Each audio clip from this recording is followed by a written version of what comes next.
નમસ્કાર, દૂરદર્શન સમાચારમાં આપનું સ્વાગત છે। શરૂઆત કરીએ મુખ્ય સમાચારથી। બ્રિટનના બહુમતી મતદારો યુરોપિયન યુનિયન સાથે 43 વર્ષ બાદ છેડો ફાડી અલગ થવા કર્યો નિર્ણય। પ્રધાનમંત્રી કેમરૂન 3 મહિના બાદ આપશે રાજીનામું। નાણામંત્રી અરુણ જેટલીએ કહ્યું, બ્રિટનના જનમતને પગલે ઊભા થયેલા આર્થિક સંકટને પહોંચી વળવા સમર્થ છે ભારત।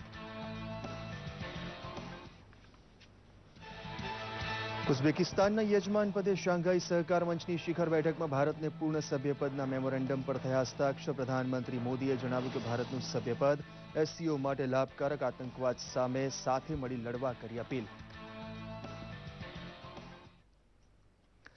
ગત 2 વર્ષમાં ભારતનો વૃદ્ધિદર સામાન્યથી સારો રહ્યો હોવાનું જણાવતા નાણામંત્રી અરુણ જેટલી ચીનના 5 દિવસના પ્રવાસ દરમિયાન બેઇજિંગ ખાતે એશિયા ઇન્વેસ્ટમેન્ટ એન્ડ ઇન્ફ્રાસ્ટ્રક્ચર બેંકની સૌપ્રથમ બેઠકને સંબોધતા ભારતની સુધારાત્મક છબીનો કર્યો દાવો। Green action for national Dandi heritage initiative Gandhi project હેઠળ ઘનકચરા વ્યવસ્થાપન એકમનું ખાતમુહૂર્ત કરતા વનમંત્રી મંગુભાઈ પટેલ, કાંઠા વિસ્તારના 6 ગામોનો ઘનકચરો રોજિંદો એકઠો કરી સેન્દ્રિય ખાતર બનાવાશે। અમરેલી જળતાંડવને આજે 1 વર્ષ પૂર્ણ। 1 વર્ષમાં ફરી ધબકતો થયો જિલ્લો। સરકારી સહાયથી કૃષિ ક્ષેત્રને પણ મળ્યું નવજીવન। જોકે યાદની વેદના હજુ અકબંધ।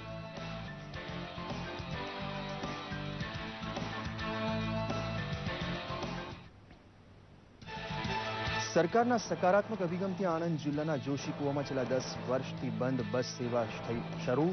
કૃષિ મહોત્સવ દરમિયાન ગામની એક યુવતીની રજૂઆતના પગલે મુખ્યમંત્રીએ તત્કાળ સમસ્યાનું લાવ્યું નિરાકરણ।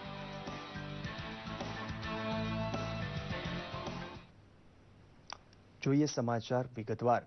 બ્રિટનની જનતા યુરોપીય સંઘમાંથી અલગ થવા માટેના મતદાનનું પરિણામ બ્રેક્ઝિટના પક્ષમાં આવ્યું છે। લગભગ 52% લોકો યુરોપીય સંઘમાંથી બહાર નીકળવા પર મહોર મારી છે। આ પ્રસંગે બ્રિટનના પ્રધાનમંત્રી ડેવિડ કેમરૂને જણાવ્યું હતું કે તેઓ આગામી 3 મહિનામાં પદ છોડી દેશે। તેમણે વધુમાં જણાવ્યું હતું કે બ્રિટન યુરોપીય સંઘ સાથે જોડાયેલું હોત તો વધુ સારું હોત, પણ આ મતદાન દ્વારા લોકોએ બ્રિટન માટે એક નવો રસ્તો ચીંધ્યો છે। ઉલ્લેખનીય છે કે હાલમાં વસ્તુ અને સેવાથી જોડાયેલા કોઈ પણ વિષયમાં બદલાવ નહીં આવે। બ્રિટનની જનતાએ 43 વર્ષ બાદ હવે યુરોપિયન યુનિયન સાથે છેડો ફાડવાનો નિર્ણય મતદાન વડે લેતા બ્રિટનના EUથી જુદા થવાના નિર્ણયથી દુનિયાના શેરબજારમાં ધરતીકંપ જેવી અસર સર્જાઈ છે।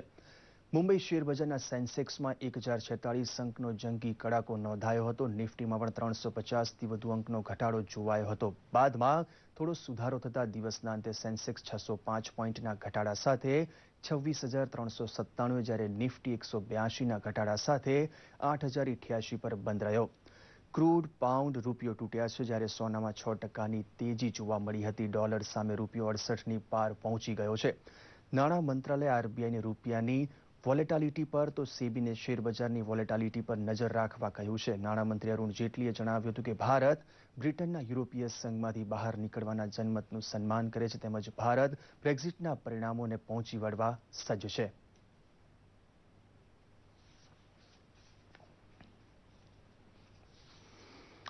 પ્રધાનમંત્રી નરેન્દ્ર મોદીની ઉપસ્થિતિમાં શાંઘાઈ સહયોગ સંગઠનની 16મી બેઠકમાં ભારતના પૂર્ણકાલીન સભ્યપદ માટે મેમોરેન્ડમ ઓફ અન્ડરસ્ટેન્ડિંગ પર સહી સિક્કા કરવામાં આવ્યા હતા।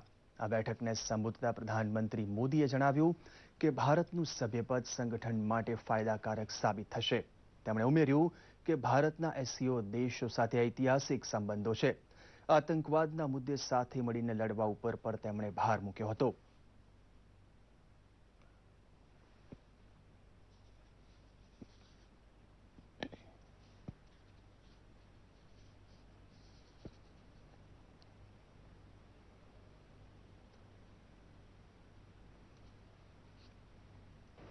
एससीओ से भारत को एनर्जी, नेचुरल रिसोर्सेज और इंडस्ट्री में लाभ मिलेगा, लेकिन बदले में भारत की आर्थिक उन्नति और विशाल मार्केट भी एससीओ रीजन के आर्थिक विकास के लिए लाभकारी सिद्ध होगा।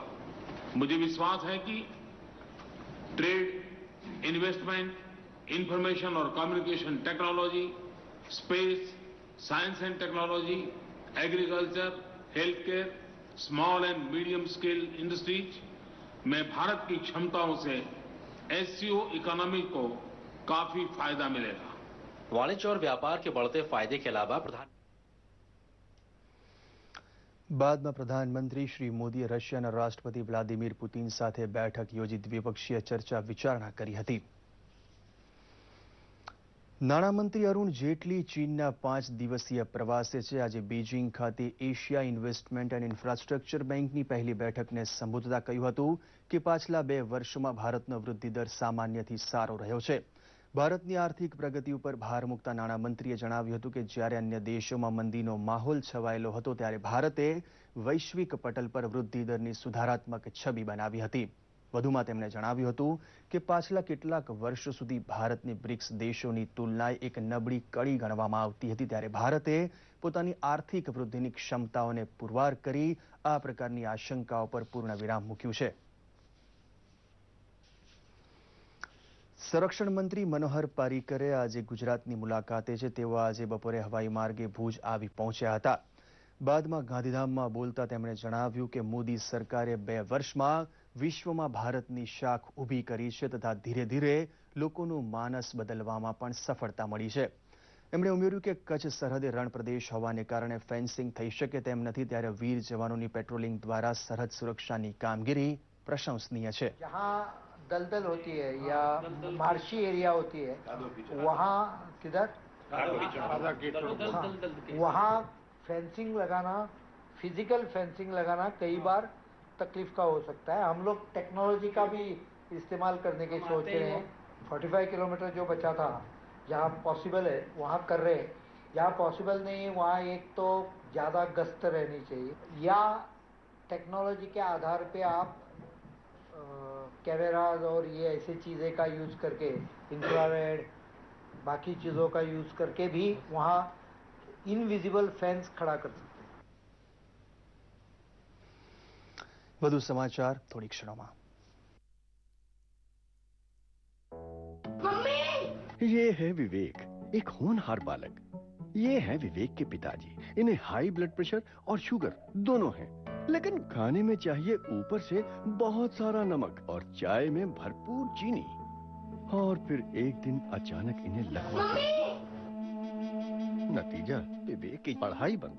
मजबूरी है, घर का खर्च चलाने के लिए माँ को बाहर काम करना पड़ता है.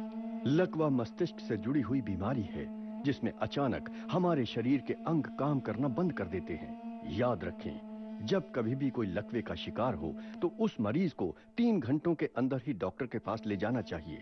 लकवे से बचने के लिए ब्लड प्रेशर की नियमित जांच कराएं, धूम्रपान ना करें, शुगर कंट्रोल में रखें, खून में कोलेस्ट्रॉल को बढ़ने से रोकें, ज्यादा चिकनाई वाली चीजें ना खाएं. जीवन अनमोल है, इसे लापरवाही में यूं ही ना गंवाएं. स्वास्थ्य एवं परिवार कल्याण मंत्रालय द्वारा जनहित में जारी. સમાચારમાં આગળ વધીએ. Green action for national Dandi heritage initiative Gandhi project અંતર્ગત ઘનકચરા વ્યવસ્થાપન એકમનું ખાતમુહૂર્ત રાજ્યના વન પર્યાવરણ મંત્રી મંગુભાઈ પટેલના હસ્તે કરવામાં આવ્યું હતું. મહત્વનું છે કે વર્ષ 2009માં ભારત સરકાર દ્વારા પર્યાવરણને પ્રાધાન્ય આપી 6 ગામોને ઇકો ટુરિઝમ ઝોન તરીકે જાહેરાત કરી વિકાસના કામો હાથ ધરાયા હતા. હાલના સ્વચ્છતા અભિયાન અંતર્ગત કાંઠા વિસ્તારના 3000થી વધુ ઘરોનો સમાવેશ કરી રોજિંદા ઘનકચરાના નિકાલ માટે ₹50 લાખના ખર્ચે શેડ ઊભો કરવામાં આવશે. તેમજ કચરાને અલગ અલગ કરી ઉત્તમ પ્રકારનું સેન્દ્રિય ખાતર બનાવવાનું આયોજન હાથ ધરવામાં આવ્યું છે. સમગ્ર કામ માટે ₹3.50 કરોડ ફાળવણી કરાઈ છે.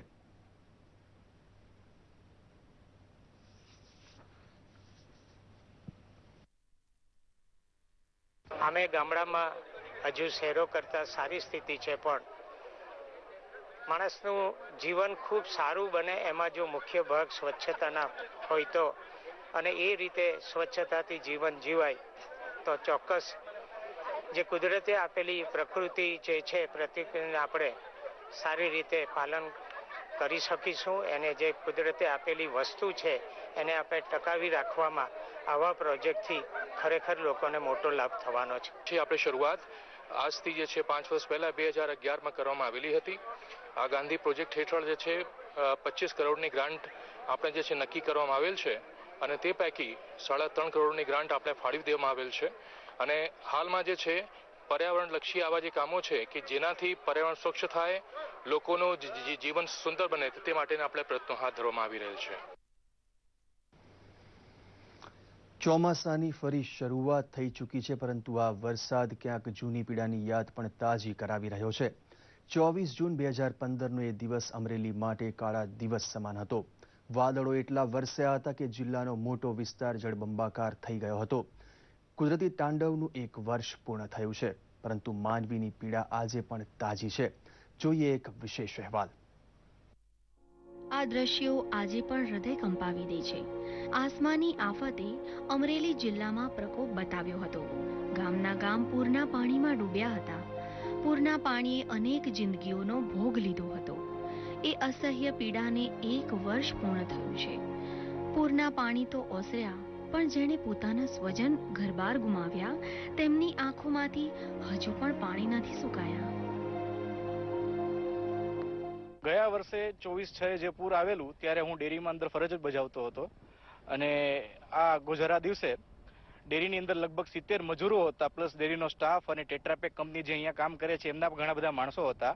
ડેરીની અંદર જે અત્યારે આપણે જોઈ શકો છો રોડથી 3-4 ફૂટ ઉપર છે, ત્યાં ડેરીની અંદર 4 થી 5 ફૂટ જેટલું પાણી હતું. એટલે અમારો બધાને બીજા ડેરીના પહેલા માળે શરણ લેવી પડેલી.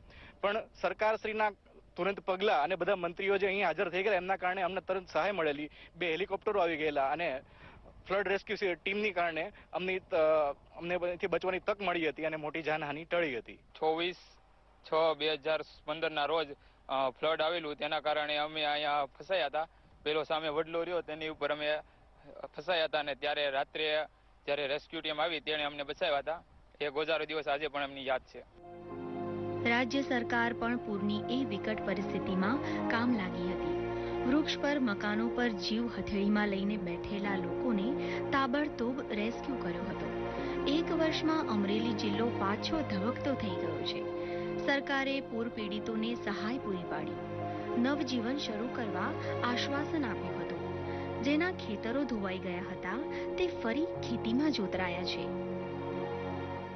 અત્યારે અમે આ ખેતરમાં ધોવાણ જે થઈ ગયું હતું ગયા વર્ષે તેનું રેવલ કરી અને વાવેતર અત્યારે કરી દીધું છે અને ઓણે પણ સારો વરસાદ થાય તેવી અમે માંગણી રાખીએ છીએ. સમય દરેક દર્દનું ઓસડ છે. લોકો પાછા જીવનમાં ગોઠવાઈ ગયા છે, પરંતુ તેમના માનસ પટ પરથી તબાહીના એ દ્રશ્યો હટતા નથી. જ્યારે પણ આભ ભણી નજર જાય છે, એક જ પ્રાર્થના થાય છે કે મેઘરાજા હવે ક્યારેય આવું તાંડવ ન સર્જતા. અમરેલીથી દૂરદર્શન સમાચાર માટે હસમુખ રામાણીનો અહેવાલ.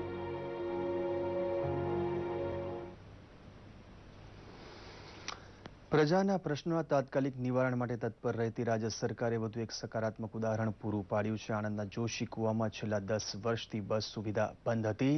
આ પ્રશ્ને કૃષિ મહોત્સવમાં ભાગ લેવા પહોંચેલી જોશી કુવાની યુવતી અવનીએ મુખ્યમંત્રીને રજૂઆત કરી હતી અને મુખ્યમંત્રી આનંદીબેન પટેલે ત્વરિત પગલાં લેતા ગામમાં 10 વર્ષે ફરી બસ સેવા શરૂ થઈ છે. 1800ની વસ્તી ધરાવતા ગામમાં 10 વર્ષ પહેલા અચાનક જ બસ સેવા બંધ કરી દેવાઈ હતી, જેથી ગામ બહાર ઉચ્ચ અભ્યાસ માટે જતા વિદ્યાર્થીઓને ભારે મુશ્કેલીઓનો સામનો કરવો પડતો હતો. તેઓ સમયસર શાળા કોલેજ પહોંચી શકતા નહોતા. શિક્ષણ અને કન્યા કેળવણીને મહત્વ આપનારા મુખ્યમંત્રીના કાને આ વાતે તેનું ત્વરિત નિવારણ આવ્યું છે. જોશીકુવા ગામની સ્વચ્છતા ઉડીને આંખે વળગી તે વિશે પ્રધાનમંત્રીની હાકલને ધ્યાને લેતા ગામના યુવાનોએ ક્લીન જોશીપુરા ગ્રીન જોશીપુરા અભિયાન પણ શરૂ કર્યું છે. ત્યારે આણંદ જોશીકુવા બસ સેવા શરૂ થતા યુવાનોએ રાજ્ય સરકારનો આભાર માન્યો હતો.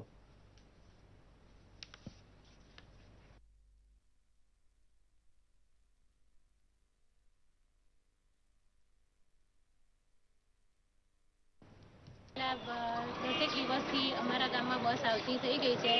આ પ્રોબ્લેમ અમારે છેલ્લા લાસ્ટ 10 વર્ષથી છે અને અમારા ગામમાં દરેક પ્રકારની આ રીતે બસની તકલીફના લીધે કેટલાય સ્ટુડન્ટ્સ અને નોકરિયાતો ખરા એ પોતાના સ્થાને જવા માટે બહુ લેટ પહોંચતા હતા, જેના કારણે આ વસ્તુ પાસ થઈ છે. હવે એ લોકોને આનાથી વધારે પડતો લાભ મળે છે. મેં પોતે કોલેજ કરી છે, અહીંયા ચાલીને જ જતી હતી, હું મારા ભાઈ બંને અને ચાલીને જ આવતા હતા અને બહુ બધી વધારે પડતી તકલીફ થતી હતી, જેમાં અમને હવે રાહત મળી છે. તો આ સાથે જ આ બુલેટિન સમાપ્ત કરીએ છીએ. નમસ્કાર.